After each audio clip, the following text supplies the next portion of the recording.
Welcome to the Equipped Disciple channel. My name is Rick McClatchy. I will be your host.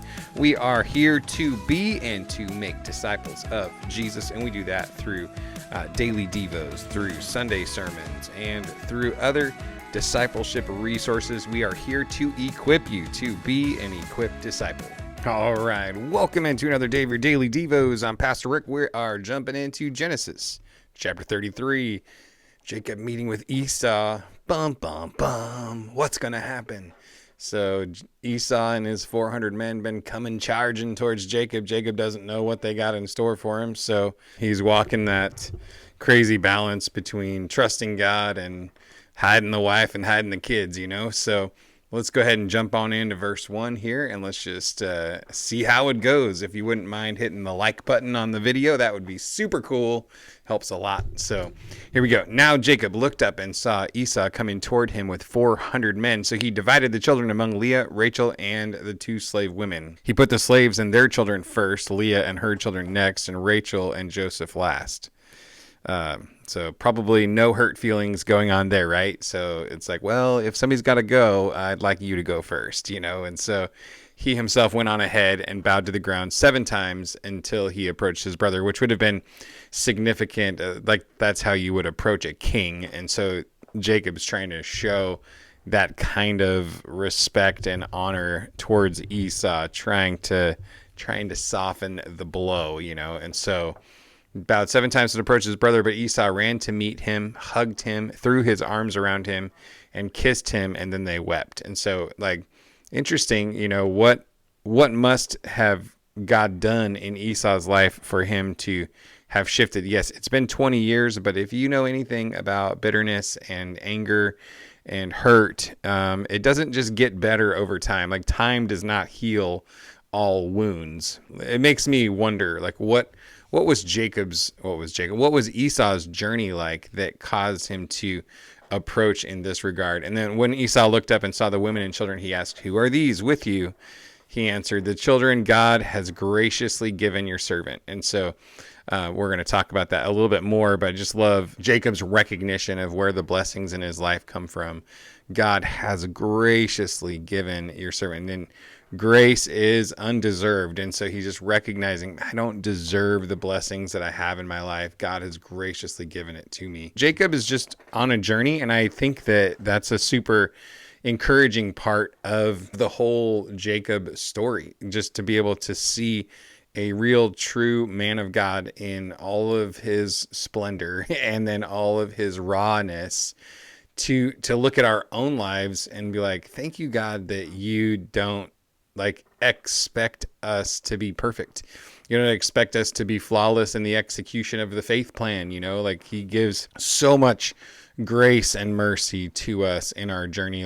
Sometimes, even with Jacob's name change to Israel, he flips back and forth to being referred to as Jacob and as Israel as the rest of his life plays out. It's just kind of significant of how he's behaving, how he's acting, if he's acting in faith and confidence in God, or if he's kind of slunk back into dealing in the flesh kind of a thing. And so kind of interesting how that plays out that way. But I think it's encouraging to know that God is familiar, all the way from the beginning. The forefathers of our faith, Abraham, Isaac, and Jacob, far from perfect, far from perfect. And you throw David in there and Solomon, and there's a lot of error. There's a lot of trusting in their own strength and leaning on their own understanding. And yet God continued to be faithful to walk with them and to teach them and to show them. I love that. So that's just a huge thing. God is not surprised by your failings. He's not surprised by your stumblings. He's not surprised by your lack of ability to execute the plan perfectly. So when you give it your best, and even sometimes when you knew that you were doing the wrong thing, God knows you, God loves you, and God is faithful to continue to walk with you as long as we just keep that heart of humility that wants to come back and serve the Lord. I mean, that's where David was at. A broken and contrite heart you will not despise, oh Lord, my God. And so that's the key, is that heart of humility. You can't just be like, well, God's okay with me not being perfect, so I'm just going to live kind of however I want. No, that's a prideful, self-centered kind of perspective. He wants us to have a heart that wants to serve him, that wants to honor him, that wants to acknowledge our fallenness when we fall. So verse 6, then the slaves and their children approached him and bowed down, and Leah and her children approached and bowed down. Then Joseph and Rachel approached and bowed down. So Esau said, what do you mean by this whole procession I met? To find favor with you, my lord, he answered. I have enough, my brother, Esau replied. Keep what you have. But Jacob said, no, please. If I have found favor with you, take this gift from me, for indeed I have seen your face, and it's like seeing God's face since you have accepted me. So even in his brother's acceptance of him, he's seeing the hand of God. And I think there's a perspective thing that's so important here, that we pause and take time in our lives to give God credit for the great things that happen in our lives. Because, especially certainly for people that are going to blame God for the bad stuff, you better give him some credit for the good stuff too, And so I love Jacob's heart in this time frame. He's like, man, just seeing you is like seeing God's face. It's like being straight up, wow, God's so amazing that we're having this moment right here, because I thought you were going to come and kill me, And so please take my present that was brought to you, because God has been gracious to me and I have everything that I need. Sounds a little bit like David in Psalm 23. The Lord is my shepherd and I have all that I need. I don't have any want. And so Jacob urged him until he accepted. So God has been gracious to me. There's this humility. And interestingly, Esau doesn't reflect the same thing. Not saying that he didn't have any of that going on. He just doesn't reflect it because he's like, hey, what is, I have enough, my brother. Like, I'm good. I got it. And then Jacob is, man, because of the graciousness of God, I have everything that I need. So it's just an interesting little differentiation between the two of them and how they communicate the bounty that's in their lives. Then Esau said, let's move on and I'll go ahead of you. And Jacob replied, my lord knows that the children are weak and I have nursing flocks and herds. And if they're driven hard for one day, the whole herd will die. Let my lord go ahead of his servant. I will continue on slowly at a pace suited to the livestock and the children until I come to my lord at Seir. Then Esau said, let me leave some people with you. But he replied, why do that? Please indulge me, my lord. That day, Esau started on his way back to Seir. So he's going back to basically Edom, where it's so. And Jacob gives him the impression that he's going to go with him. Another part of Jacob's journey, he wasn't just honest and saying, you know what, no, God actually told me to go somewhere else. I can't go to Seir, but we'll come and visit and I'll send you a postcard. No, he totally leaves him with the impression that he's going to join him in Seir, and yet he just kind of. Don't call me. I'll call you, I'll catch up. I'll see you there, and then just never showed up at the cafe. So let's talk about partial obedience for a minute. When this journey started, where did God tell Jacob he was supposed to go? God told Jacob he was supposed to go to Bethel. He said, go back to the place where I revealed myself to you. And I want you to keep this in mind for tomorrow and the next day as we continue to read this account of Jacob's life.